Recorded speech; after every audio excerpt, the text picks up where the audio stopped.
Hello, respected viewers. I am George from Ireland, so welcome back to my channel. And in this live video, I'm going to be commenting on the United States imposing yet more sanctions on the Nord Stream pipeline yesterday, yesterday being the 22nd of November 2021. So yeah, on Monday, the US State Department announced this. So Secretary of State Antony Blinken said there was going to be sanctions on TransAdria Limited, a shipping company which is connected to the Russian government, as well as two ships which are involved in the pipeline. Now, the pipeline goes from Russia under the Baltic Sea and onto land again in Germany. It would be providing liquid natural gas, selling it from Russia to Germany, and then be pumped through a network of pipelines across the European Union. So Rosneft is the Russian gas super major, which will be selling the gas. But there is Nord Stream 2 Allgemeine Gesellschaft, which is the company registered in Switzerland, which is going to operate the pipeline. Now, the pipeline's awaiting certification because it was finished a couple of months ago, but the German inspectors were inspecting it for safety before they certified it, and then it was good to go. Apparently, it's fully functional right now. But now the German government is insisting that the company that operates it has to be registered as a legal entity in Germany. Being registered in Switzerland is insufficient, and so on. So this pipeline was under construction for several years. It's called Nord Stream 2 because there's already a Nord Stream. There's already a pipeline from Russia under the Baltic to Germany supplying gas. But it all goes back to 2011, that earthquake in Japan, where the Fukushima nuclear reactor had a disaster, killed hundreds of people, and the Germans took fright and they decided to phase out their nuclear power stations. So the last one closed some years ago. France, by contrast, has got the highest rate of nuclear energy usage in the world, and they've never had an accident, so far as I'm aware, not a single fatality. So it doesn't have to be terribly dangerous.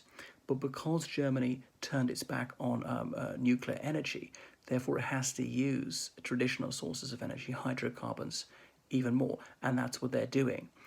So they're an energy-thirsty economy. They've got 80 million people. Their population's not really growing, got quite a lot of immigration from the Middle East, but it's got one of the lowest fertility rates in the world, quite misogenerative. At least 30% of German women reach menopause, never having parturited. But they got some manufacturing and tend to have large houses, fairly cold winters. Almost everybody has a car. They do have superb public transport. Now, there are other ways out of this, to an extent, even more public transport, making it cheaper, taxing cars more, and then thermal insulation in winter, but they've got most of that already anyway, smaller houses, but people aren't going to vote for a lower standard of living. And now Poland is an EU state which vigorously opposed this, as did Ukraine, which is not an EU state, because they're worried that then Russia will have the European Union over a barrel. If the EU irritates Russia, then Russia can switch off the heating for Europe in midwinter by just not providing any gas. And they'll always tell some blatant lie, like say there's technical reasons, a bit like was used during the Berlin blockade. Anyway, so President Joe Biden is required to report to Congress every so often on action he's taking against the pipeline.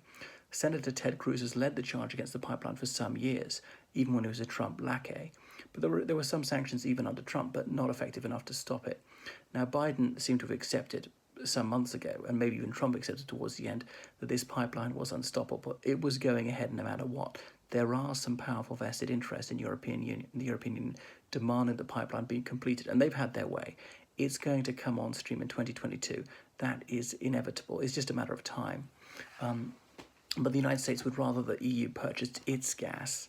And if buying Russian energy is so unacceptable, why doesn't the United States stop buying any itself?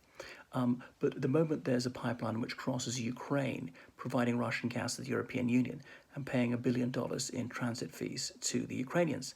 Now, Ukraine is the poorest country in Europe, though it's not in the European Union, and they can ill afford to lose that money. And plus they get some of the gas for themselves. So they're worried that they'll be held to energy ransom as well. But Germany assured President Biden that it stands four square behind Ukraine and is part financing Ukraine's transition to renewable energy. If Ukraine could have energy independence, then that'd be one fewer weapon that Russia could use against it. and they would obviously not having to be buying energy from elsewhere. Ukraine does have some of its own gas and coal itself and a tiny bit of oil, but not enough for domestic needs, and they've not stepped up production.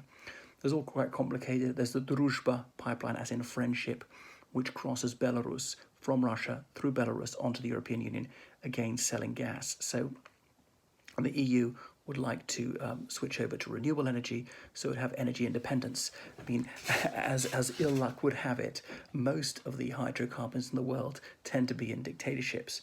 Well, there's also the Dutch disease and the curse of the resource-rich economy, that you tend not to diversify your economy in one sector. Is hugely dominant, like Nigeria, at 1.98% of their foreign exchange earnings were from oil, and somehow disincentivized developing other economic sectors.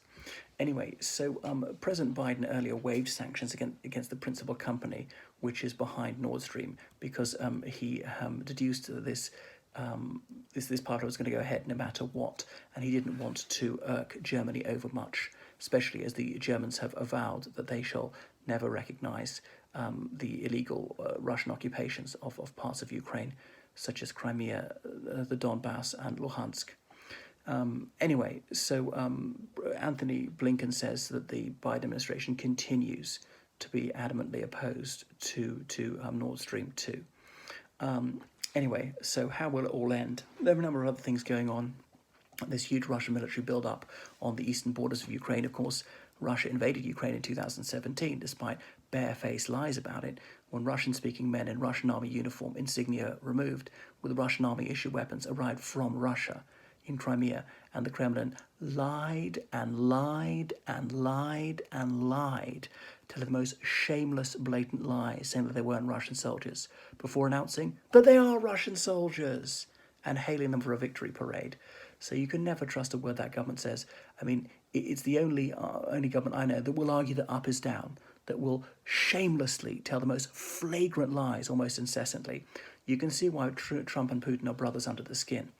And then obviously the Russian armies invading and illegally occupying Luhansk and Donbass. Sometimes they're ex-Russian soldiers who are now volunteers. Sometimes they're serving Russian soldiers. We know this because of the Committee of Russian Soldiers Mothers Union, and they publish things online. There's an absolute wealth of open source material about this. Funerals of Russian soldiers who were killed there, and then some who are not actually soldiers anymore, who've just volunteered. So some are serving soldiers, some are not, but they all come from Russia.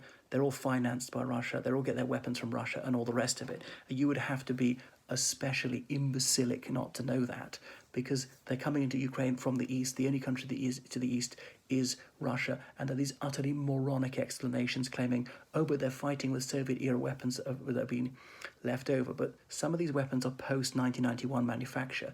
Even the pre-1991 manufacture ones, they would have run out of ammunition.